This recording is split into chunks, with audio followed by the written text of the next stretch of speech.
Significance of metrology in day to day life is, अगर आप जो है किसी को कोई चीज़ बताना चाहते हो, जैसा मैंने आपको पहले पूछा था कि कॉलेज से रेलवे स्टेशन तक का डिस्टेंस आप कैसे समझाओगे कि मैं कैसे रीच करूँ वहाँ पर। सो ये can not explain without using any quantity. किसी भी क्वांटिटी के बगैर आप जो है उसको समझा नहीं पाओगे। उसी तरीके से अगर आपको एक्सचेंज ऑफ गुड्स करना है, सामान की अदला बदली करनी है, आपको आपके पास कोई एक चीज़ है, आपको जो है वो देनी है और दूसरी चीज़ लेनी है, सो वो भी जो है प्रॉपर वे में नहीं हो पाएगा या फिर बैलेंस्ड वे में नहीं हो पाएगा।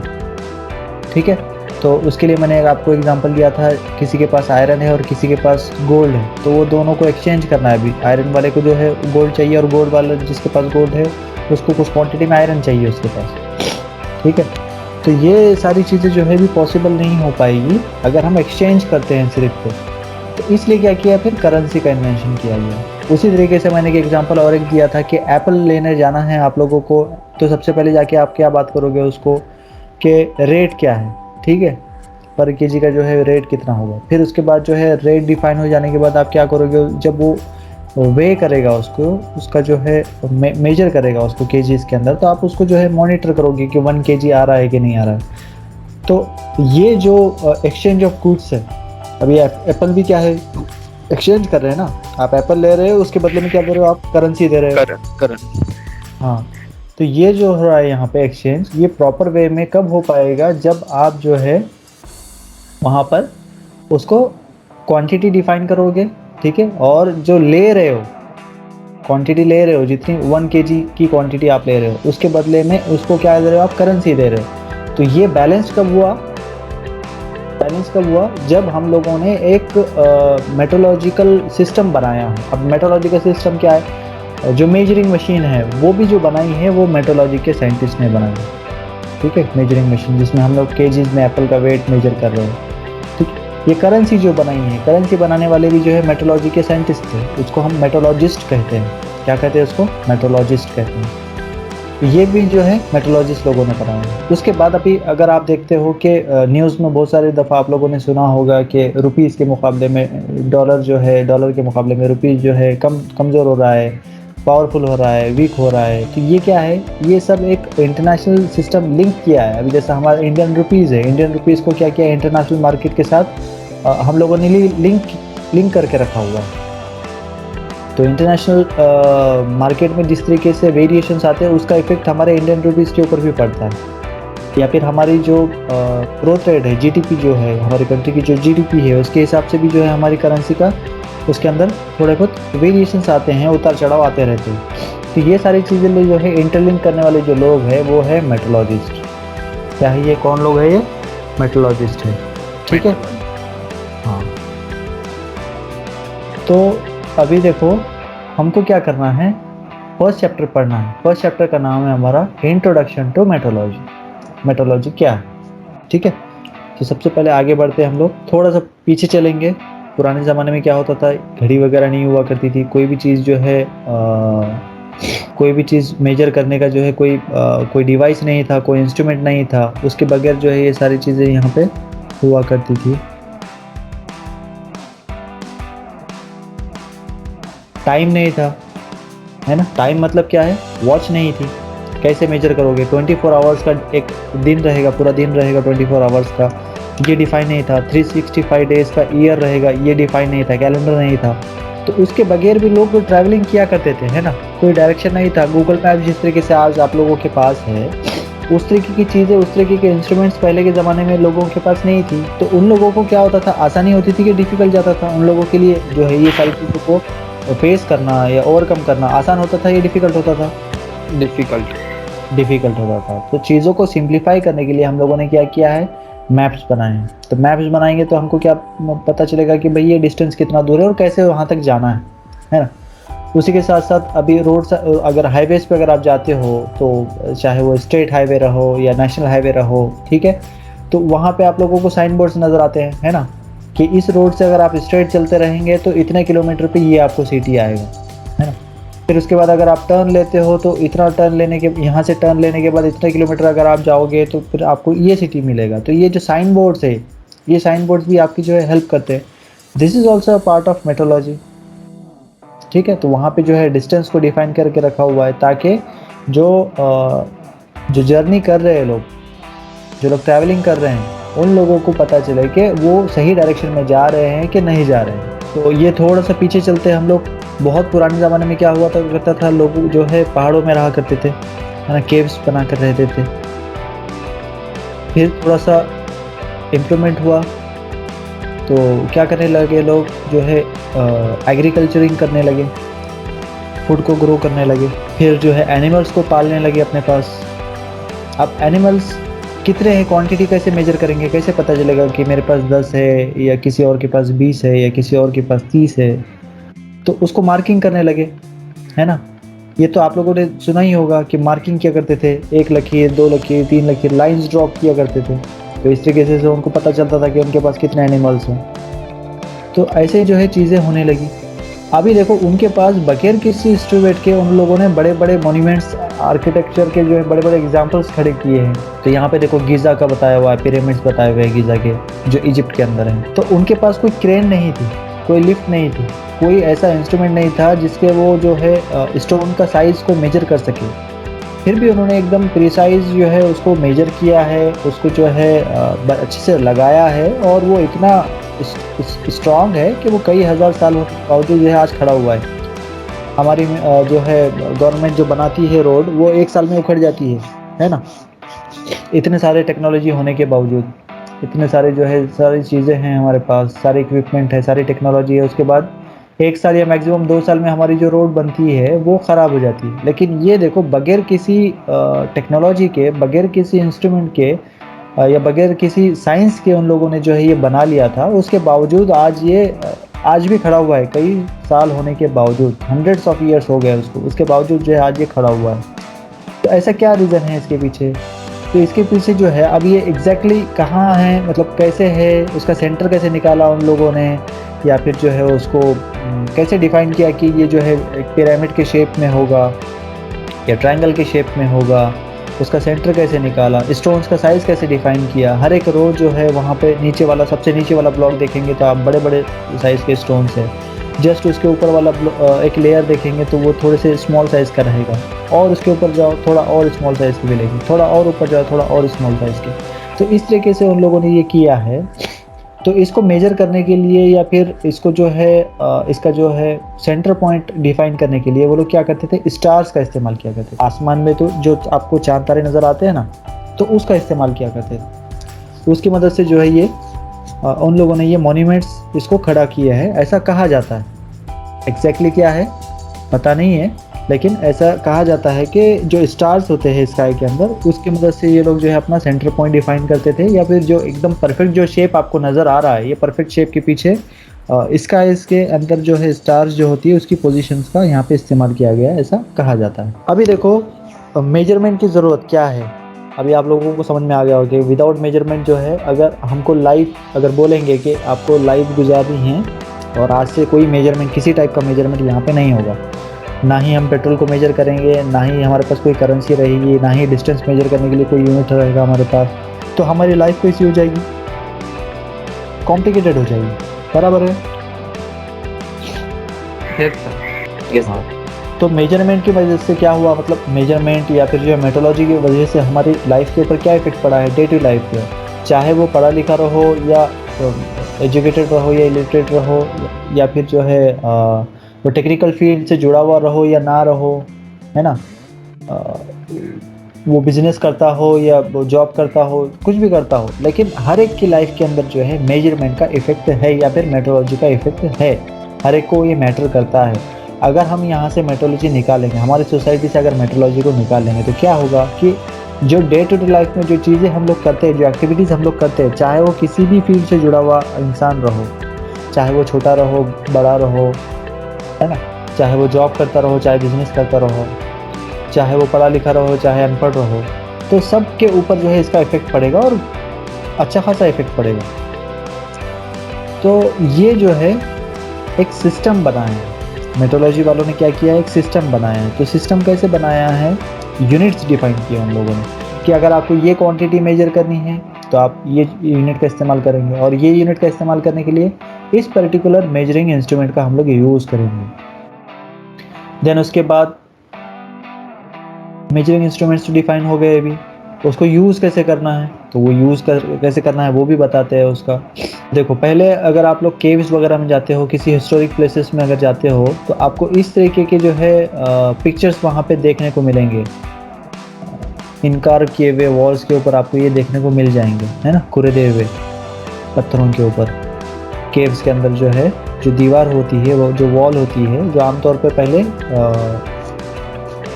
स्टोन्स की हुआ करती थी, क्योंकि पहाड़ के अंदर ही जो है केव्स बनाया करते थे, स्टोन्स के अंदर ही जो है केव्स बनाया करते थे, स्टोन्स को कट करके। तो उनके अंदर इनकार्ड जो है इस टाइप के जो है आपको स्ट्रक्चर्स या इस टाइप की जो है आपको लैंग्वेज, एक टाइप से एक लैंग्वेज है, वो मैसेज कन्वे करना चाहते हैं आने वाली जनरेशन को कि इस तरीके से हम लोग जो है काम किया करते थे। तो ये भी एक जो है एक टाइप का जो है यहाँ पे बताने की कोशिश की गई है कि देखो यहाँ पे अगर आप देख सकते हो तो एक तराजू टाइप का दिख रहा है आपको एक यहाँ पे। Yes sir. तो ये जो है मेजरिंग उनका एक इंस्ट्रूमेंट है, मेजरिंग इंस्ट्रूमेंट है, इसकी वजह से वो मेजर किया करते थे। अब यहाँ पे जो है उनकी लैंग्वेज में उन्होंने लिखा है। अब आजकल तो ये लैंग्वेज पढ़ने वाले लोग या जानकार लोग तो बहुत कम बचे हैं, जो हिस्टोरिकल जो हिस्ट्री के बारे में इन्वेस्टिगेट करते हैं या उसके ऊपर रिसर्च करते हैं, शायद वो लोग ही इसको पढ़ पाए। लेकिन यहाँ पे पिक्चर्स का भी इस्तेमाल किया गया है, तो पिक्चर्स की मदद से भी समझने की कोशिश की जा सकती है कि वो क्या मैसेज देना चाह रहे हैं।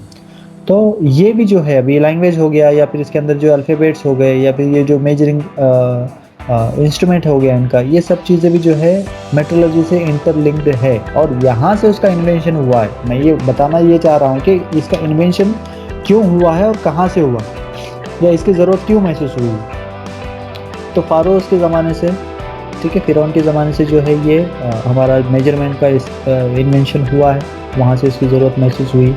क्यूबिट जो है अभी हम लोगों ने जो एग्जाम्पल देखा था गीज़ा पिरामिड्स का, ठीक है, इजिप्टियन क्यूबिट्स भी इसको कहा जाता है। इसलिए ये बनाए क्यों जाते थे, इसके अंदर जो है ग्रेव्स हुआ है, तो ग्रेव्स हुआ करती हैं, मतलब इसके अंदर क्या करते थे, ममीज, सुना होगा ना आप लोगों ने ममीज का नाम। यस।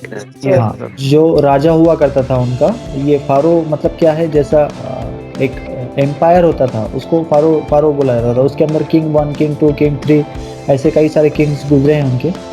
तो हर किंग के लिए अलग अलग उन्होंने एक जो है ये गीज़ा क्यूबिट बनाया हुआ, पिरामिड बनाया हुआ, और इसके अंदर क्या है, उसकी मम्मी रखी हुई है, मतलब उसकी बॉडी को क्या किया उन्होंने, उसकी बॉडी को प्रिजर्व करके रखा हुआ है, ठीक है। तो एक हिसाब से ये ग्रेवयार्ड, एक हिसाब से अगर हम देखेंगे तो इसको ग्रेवयार्ड भी बोलना गलत नहीं होगा, क्योंकि ये बनाया जो स्ट्रक्चर जो बनाया हुआ है उन लोगों ने स्पेशली वो उनके बॉडीज़ को या उनके मम्मीज़ को प्रिजर्व करके रखने के लिए बनाया था। अभी यहाँ पे देखो गलती क्यों नहीं हुआ करती थी लोगों से, मतलब इतना एक्यूरेसी कैसा आई।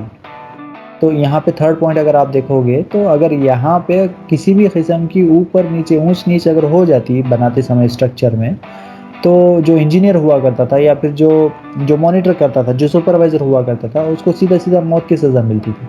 तो अपनी जान बचाने के लिए वो क्या करता था, अपने तरफ से मैक्सिमम कोशिश किया करता था कि इसके अंदर किसी भी टाइप का कोई मिस्टेक ना हो। अभी देखो ये 5000 साल पुरानी हमने हिस्ट्री देखी थी, 5000 साल पहले क्या हुआ करता था, कैसे हुआ करता था, वो सारी चीज़ें देखी है। अभी उसको हम रिलेट करते हैं डे टू डे लाइफ के साथ, ठीक है। अभी हिस्ट्री के बारे में तो देख लिया हमने, तो अभी डे टू डे लाइफ के अंदर अगर हम देखेंगे तो SI सिस्टम, मैट्रिक सिस्टम जिसको हम बोलते हैं, इसका इस्तेमाल होता है। अब इसके अंदर क्या है, 7 अलग अलग बेसिक यूनिट्स हैं।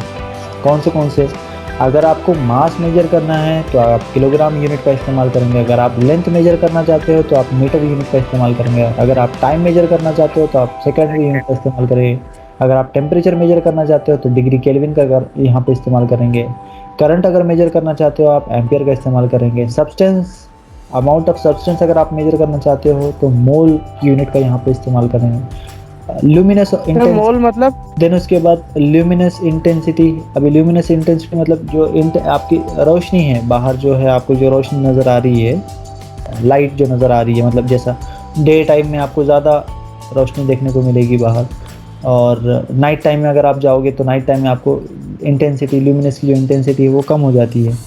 तो उसको मेजर करने के लिए कैंडेला, ठीक है, ये एक यूनिट है। तो जैसे आप लोगों के मोबाइल के अंदर, स्मार्टफोन्स के अंदर एक फीचर दिया हुआ है कि वो ब्राइटनेस को जो है एटमॉस्फेरिक सिचुएशन के हिसाब से अपने आप को एडजस्ट कर लेता है ना। अगर ब्राइटनेस, आसपास की जो ब्राइटनेस है, अगर आप उसकी कम हो गई तो वो क्या करेगा, अपनी इंटेंसिटी को भी कम कर लेगा। अगर आसपास की जो ब्राइटनेस है, लाइट अगर बढ़ गई तो अपनी ब्राइटनेस को भी वो बढ़ा देगा, ताकि उसके डिस्प्ले के ऊपर जो चीज़ लिखी हुई है आप उसको आसानी से पढ़ सकें। तो ये जो फीचर है या फिर ये जो सेंसर है, ये ल्यूमिनस इंटेंसिटी के अकॉर्डिंगली ही काम करता है। ओके, तो ये जो है आपके कुछ एक बेसिक यूनिट्स दिखाए गए हैं यहाँ पे, जो डे टू डे लाइफ के अंदर हम बहुत ज़्यादा पैमाने पे इस्तेमाल करते हैं, ऐसा कहना गलत नहीं होगा। ठीक, अब ये जो बनाया है, ये किसने बनाया है? इंटरनेशनल सिस्टम ऑफ मेजरमेंट ने बनाया है। किसने बनाया ये? इंटरनेशनल सिस्टम ऑफ मेजरमेंट, जिसको हम लोग मेट्रिक सिस्टम के नाम से भी जानते हैं। तो जो लोग 12th कर आए हैं वो लोगों को ये सारी चीज़ें पता होगी। ठीक है, तो SI सिस्टम, MKS सिस्टम भी के भी नाम से जाना जाता है। दूसरा सिस्टम होता है CGS सिस्टम। तो इंडिया के अंदर जो हम लोग इस्तेमाल करते हैं वो है SI सिस्टम या फिर MKS सिस्टम। अब क्यों इस्तेमाल करते हैं हम लोग SI सिस्टम या metric system? Because it is simple to use, basis of 10। ठीक है, all other units drive from primary 7। जो दूसरे यूनिट्स हैं वो इन 7 यूनिट्स के ऊपर ही डिपेंडेंट है। ठीक है, फॉर एग्जांपल यहाँ पे दिया हुआ है V = सेंटीमीटर क्यूब, और इसी को अगर हम दूसरे उसमें लैंग्वेज में बोलेंगे तो 1 मिलीलीटर, ऐसे भी बोल सकते हैं हम लोग उसको। तो ये 7 बेसिक सिस्टम्स के ऊपर ये सारी चीज़ें डिपेंड करती है, इसलिए हम लोग SI सिस्टम का इस्तेमाल करते हैं।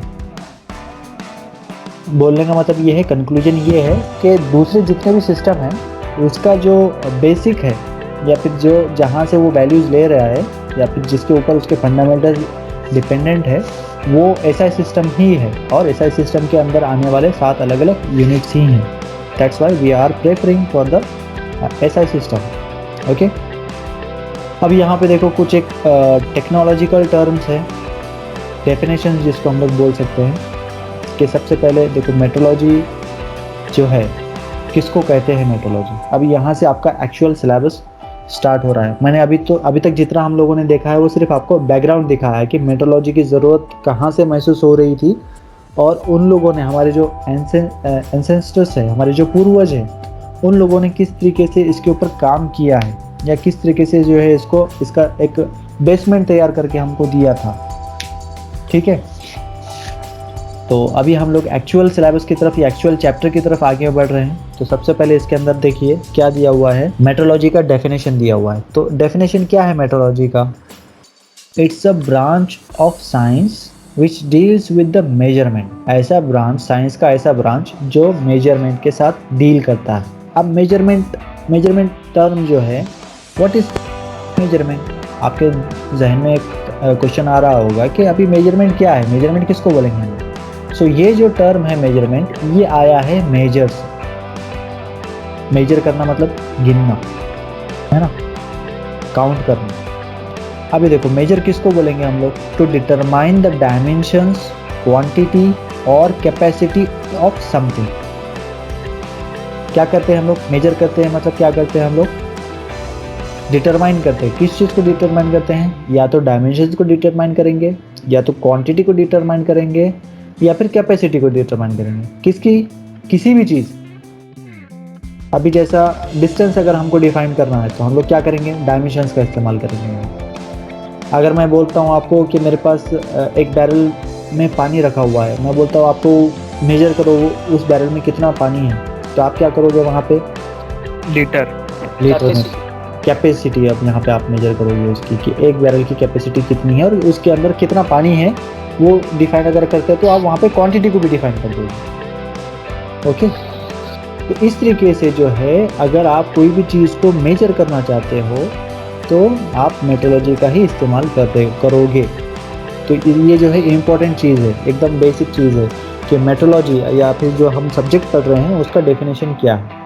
सो फिर से एक मरतबा मैं रिपीट कर देता हूँ कि metrology is a branch of science which deals with the measurement. Now the question is that what is measurement? The term measurement came from the word measure. Now what is measure? Measure the term measure is use to determine the dimension, quantity और capacity of something. अब something में आपकी सारी चीज़ आएगी, कोई भी चीज़ हो सकती है वहाँ पे, ठीक है। उन सारी चीज़ों को जो है अगर आप वहाँ पे उसकी डायमेंशंस को डिफाइन करते हो, उसकी क्वांटिटी को डिफाइन करते हो या फिर उसकी कैपेसिटी को डिफाइन करते हो, तो इसका मतलब ये है कि आप उसको मेजर कर रहे हो। अब यहाँ पे देखो कुछ एक कंसेप्ट्स के बारे में देखेंगे हम लोग, मेट्रोलॉजी के कुछ एक कंसेप्ट्स के बारे में देखेंगे। अच्छा, उससे पहले मैं आप लोगों को बताना चाहता हूँ, ये जो टर्म है मेट्रोलॉजी, ये दो चीज़ों से मिलके बना है। पहली चीज़ है मेट्रो, दूसरी चीज़ है लॉजी। जिस तरह से बायोलॉजी होता है ना, फिजियोलॉजी होता है, और भी बहुत सारी चीज़ें हैं जिसमें हम लॉजी लगाते हैं। लॉजी किसको बोलते हैं हम लोग? ब्रांच ऑफ साइंस को बोलते हैं।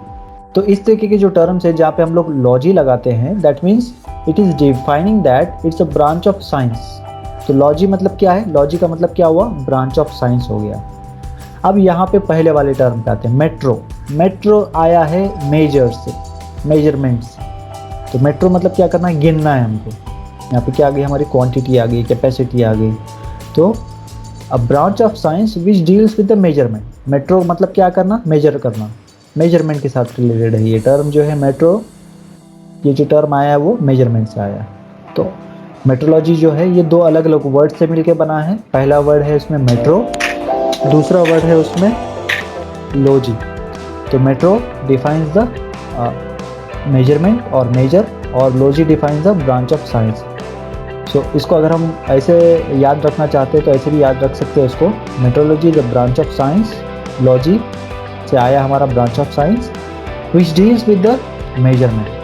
तो इस तरीके से आप इसको याद रख सकते हो।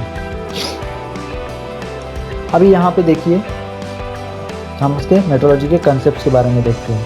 तो कंसेप्ट में क्या है? सबसे पहला अनसर्टेनिटी। अनसर्टेनिटी में क्या है? Value assign to a measurement result that characterises how well it is known और अननोन। अभी यहाँ पे अगर मैं बोलता हूँ, किसी को टास्क देता हूँ कि कोई एक चीज़ मेजर करो, अब उसकी जो वैल्यू है, अगर वो वैल्यू इस तरीके से उन लोगों ने लिखी है कि वो कोई और समझ ही नहीं सकता उनके अलावा, तो वो जो मेजरमेंट उन्होंने किया है वो दूसरों के लिए फ़ायदेमंद है क्या? दूसरों के लिए फ्रूटफुल है क्या? वो जिन लोगों ने मेजर किया था सिर्फ उनको तो समझ में आएगा, लेकिन बाकी जो लोग हैं, दूसरे लोग हैं, उनको समझ में आएगा क्या वो बात? वैल्यू क्या है? तो यहाँ पे अनसर्टेनिटी का मतलब वही है कि जो यूनिट्स का हम लोग इस्तेमाल कर रहे हैं, अभी जैसा अगर इंचेस की बात करते हैं हम लोग, तो इंचेस चाहे इंडिया में रहने दो या चाहे जो है आप अमेरिका में चले जाओ, इंग्लैंड में चले जाओ, या वर्ल्ड के किसी भी कॉर्नर में चले जाओ, वो इंच की जो वैल्यू है वो उतनी ही रहेगी जितनी इंडिया में। बराबर है? यस और नो? यस। या फिर 1 सेंटीमीटर की एग्जांपल लेते हैं हम लोग। 1 सेंटीमीटर में कितने मिलीमीटर रहते हैं? 10 मिलीमीटर रहते हैं। बराबर? 10। तो इंडिया में तो 1 सेंटीमीटर में 10 मिलीमीटर है। अगर आप अमेरिका में चले गए तो वो 9 सेंटीमीटर हो जाते हैं या 11 सेंटीमीटर हो जाते हैं। नो सर, 10 का 10 ही रहता है। 10 का 10 ही रहेंगे। तो यहाँ पे किसी टाइप की अनसर्टेनिटी आपको देखने को मिलेगी क्या? उतार चढ़ाव या चेंजेस आपको देखने को मिल रहे हैं क्या यहाँ पे यूनिट्स के अंदर? नहीं देखने को मिल रहा है। वही जो है कंसेप्ट है, बेसिक जो मेट्रोलॉजी का जो कंसेप्ट है ना, यही है। इसका मैं आपको इम्पोर्टेंस बताता हूँ। अगर हम एक एग्जांपल देखते हैं BMW कार का, तो BMW का जो कार है उसका जो ओरिजिन है, ये कंपनी कहाँ की है बेसिकली? BMW जर्मनी की है। इंडिया में आती है, वो इंडिया में बिकती है, इंडिया के रोड पे चलती है BMW की कार। यस। अब कार अगर हम इस्तेमाल कर रहे हैं तो हो सकता है कि कुछ एक दिन के बाद उसके अंदर वियर एंड टियर हो जाए, कुछ एक पार्ट उसका ख़राब हो जाए। तो पार्ट ख़राब होने के बाद वापस हम जर्मनी जाएंगे क्या उसका पार्ट लेने के लिए? No sir. स्पेसिफिकली चलो और मैं आपको सिंप्लीफाई कर देता हूँ। उसमें सिर्फ उसका जो है एक नट ख़राब हुआ है, किसी एक चीज़ का जो है नट ख़राब हुआ है, तो उतना सा एक नट लेने के लिए हम लोग जर्मनी जाएंगे क्या? No sir. नहीं जाएंगे। अच्छा चलो, ऐसा ज़रूरी है क्या कि वो नट सिर्फ वो जो BMW की जो कंपनी है सिर्फ उसी की बनी हुई कंपनी का ही नट हम लगाएंगे तो उस पर लगेगा, दूसरी कंपनी का नट लगाएंगे या दूसरी कंपनी ने मैन्युफैक्चर किया वो नट लगाएंगे तो नहीं लगेगा? ऐसा रहता है क्या? No sir. नहीं रहता है। तो ऐसा क्यों पॉसिबल हो पाया है कि BMW कार के अंदर अगर कोई दूसरी कंपनी ने भी बनाया हुआ नट है तो वो भी लग जाता है? तो ऐसा पॉसिबल कब हो पाया है, क्यों हो पाया है? हाँ बेटा, क्यों हो पाया ऐसा possible? Due to measurement sir. हाँ, बिकॉज ऑफ द मेजरमेंट। अब एक स्टैंडर्ड यहाँ पे हम लोगों ने बनाया है ना। एक स्टैंडर्ड क्या बनाया है कि अगर आप स्पैनर देखते हो, स्पैनर समझ में आता है ना, पाना, मैकेनिक के पास जाते हैं ना आप लोग, पाना देखते हो ना, तो स्पैनर के ऊपर जो नंबरिंग लिखी हुई होती है 9 10 11 12। अब 9 10 का जो पाना है वो बराबर 9 10 वाले जो है नट और बोल्ट पे लगता ही है। वो चाहे हीरो होंडा की गाड़ी रहने दो, या होंडा की गाड़ी रहने दो, या सुजुकी की गाड़ी रहने दो, या यामाहा की गाड़ी रहने दो, ब्रांड कौन सा भी रहने दो, अगर वो 9 10 का स्पैनर है तो वो 9 10 के जितने भी नट और बोल्ट रहेंगे वो सब पे फिट बैठेगा। तो ऐसा पॉसिबल क्यों हो पाया है? बिकॉज हम लोगों ने क्या किया था, या इन सारी कंपनीज ने क्या किया है, स्टैंडर्ड्स को फॉलो किया है। तो ये इम्पोर्टेंस ऑफ या फिर सिग्निफिकेंस ऑफ स्टैंडर्ड मैं आप लोगों को बताना चाह रहा हूँ। यहाँ पे मेट्रोलॉजी ने क्या किया है, एक स्टैंडर्ड को डिफाइन किया है। अब वो स्टैंडर्ड आपका क्या रोल प्ले कर रहा है आपकी लाइफ के अंदर। अगर हम ये स्टैंडर्ड को फॉलो नहीं करते तो क्या होता, अमेरिका जो है अपने अपने हिसाब से कुछ एक अलग यूनिट इस्तेमाल कर लेता, और उसकी बनाई हुई जो चीज़ें हैं वो दूसरी कंट्रीज वाले इस्तेमाल नहीं कर सकते थे, उनको समझ में ही नहीं आता। या फिर अगर वो इस्तेमाल करना चाह रहे हैं तो वो उसके साथ साथ जो भी सेटअप है उनका, जो स्पैनर्स है या फिर जो भी उनके इंस्ट्रूमेंट्स है जिसके साथ रिपेयरिंग की जा सकती है उसके आने वाले फ्यूचर में जो है, अगर आप उसको रिपेयर करना चाहते हो, ख़राब हो गई तो उसको रिपेयर करना चाहते हो, तो सिर्फ उन्हीं के पास से वो कंपोनेंट ले सकते थे आप। वही ऑप्शन आपके पास बचता था अगर हम लोग स्टैंडर्ड्स को इस्तेमाल नहीं करते थे। ठीक है, तो ये जो है स्टैंडर्ड्स को डिफाइन करने का काम भी मेट्रोलॉजिस्ट करते हैं, या फिर मेट्रोलॉजी जो ब्रांच ऑफ साइंस है उन लोगों ने ये डिफाइन करके रखा है। इंटरनेशनल लेवल पे ये मॉनिटर करते हैं, नेशनल लेवल पे भी मॉनिटर करते हैं, और उसके बाद जो है आपका स्टेट लेवल पे भी मॉनिटर होता है, देन उसके बाद डिस्ट्रिक्ट लेवल पे भी मॉनिटर होता है। तो इसके जो है एक बहुत बड़ी क्या बोलेंगे हम लोग, एक ब्यूरो है जो ये सारी चीज़ों को मॉनिटर करता है। हमारे पास इंडिया में भी है जिसको हम लोग BIS के नाम से जानते हैं, bureau of Indian standard, BIS। वो सारे भी जितने भी मैन्युफैक्चरिंग इंडस्ट्रीज़ है, चाहे वो स्टील के रहने दो या प्लास्टिक के रहने दो या किसी भी चीज़ के रहने दो, उन सबको जो है रेगुलेट करने का काम करती है, उन सब के ऊपर मॉनिटरिंग करने का काम करती है कि उनके पास जो प्रोडक्ट मैन्युफैक्चर हो रहे हैं वो इंटरनेशनल स्टैंडर्ड्स के अकॉर्डिंगली है या नहीं है। ओके, तो यहाँ पे हम लोग एक एग्जांपल देख रहे थे कि मैंने किसी को एक टास्क दिया है मेजर करने के लिए, और उन्होंने जो यूनिट लिखा है या फिर जो वैल्यू लिखी है, मेजर्ड वैल्यू जो लिखी है, अगर वो अंडरस्टैंडेबल नहीं रहेगी बाकी लोगों के लिए, तो वो जिन्होंने तो मेजर किया है उनको तो समझ में आ जाएगा, लेकिन बाकी लोगों को वो समझ में नहीं आएगा, तो बाकी लोगों के लिए वो फ्रूटफुल नहीं रहेगा। ठीक है, तो ये एक इम्पोर्टेंस मैं आपको बताना चाह रहा था। देन उसके बाद नेक्स्ट जो टर्म है वो है ट्रेसेबिलिटी। तो अभी क्या करना है, हमको ट्रेस करना है। तो किसको बोलेंगे traceability? Unbroken chain of comparison to the SI unit all having stated uncertainties. अभी देखो ये चेन के अंदर जो लिंक लगे हुए हैं, ठीक है, ये लिंक के अंदर अगर आप देखोगे तो हर एक लिंक एग्जैक्टली सेम साइज की रहेगी क्या? तो इसमें जो है अनसर्टेनिटी कहाँ पे आई है, वेरिएशन कहाँ है, चेंज कहाँ है, उसको फाइंड आउट करना, उसको ट्रेस करना, उस चीज़ को क्या बोलेंगे हम लोग? ट्रेसेबिलिटी। ट्रेसेबिलिटी जो टर्म बना है, ट्रेस करना मतलब क्या करना है? आप लोगों ने सुना होगा ना, मोबाइल नंबर ट्रेस करो। हाँ, तो ट्रेस करना मतलब क्या करना है? उसको लोकेट करना या फाइंड आउट करना, बराबर। अब यहाँ पे एक एग्जांपल जो दिया गया है वो चेन का एग्जांपल दिया है। चेन जो है, चेन कैसे बनती है? नंबर ऑफ लिंक्स, छोटी छोटी जो लिंक्स दिख रहे हैं ना आपको, ये नंबर ऑफ लिंक्स को अगर आप एक साथ ज्वाइन कर देते हो तो आपको चेन के फॉर्म में वो नज़र आती है। अब इसके अंदर मान लीजिए कोई लिंक का जो साइज़ है बहुत ज़्यादा बड़ा है या बहुत ज़्यादा छोटा है, तो ये उसको लोकेट करना, उसको ट्रेस करना, अनसर्टेनिटी को दूर करना, ट्रेस करके क्या करना है? उसको हटा देना, उसको निकाल देना। तो यूनिफॉर्मिटी आपको नज़र आएगी फिर उसके अंदर, है ना। चेन पूरी सेम जो लिंक्स है आपको रेगुलर साइज़ के आपको नज़र आएंगे, सेम साइज़ के, लगभग जो है सेम साइज़ के रहेंगे वो। लगभग मैं बोल रहा हूँ, एग्जैक्टली सेम साइज़ के नहीं रहते हैं, तो लगभग सेम साइज़ के जो है आपको देखने को मिल सकते हैं वहाँ पे। अगर आप ऐसा ट्रेस करके उसको फाइंड आउट करके जो बहुत ज़्यादा बड़ा है या बहुत ज़्यादा छोटा है या फिर जो रेगुलर साइज़ का नहीं है, अगर उसको आप निकाल देते हो तो ये हो गया आपका ट्रेसेबिलिटी। ट्रेसेबिलिटी मतलब फाइंड आउट करना या लोकेट करना। देन आते हैं नेक्स्ट पॉइंट के ऊपर। नेक्स्ट पॉइंट है हमारा calibration. Now what is calibration? Calibration किसको बोलेंगे हम लोग? कैलिब्रेट करना मतलब क्या करना?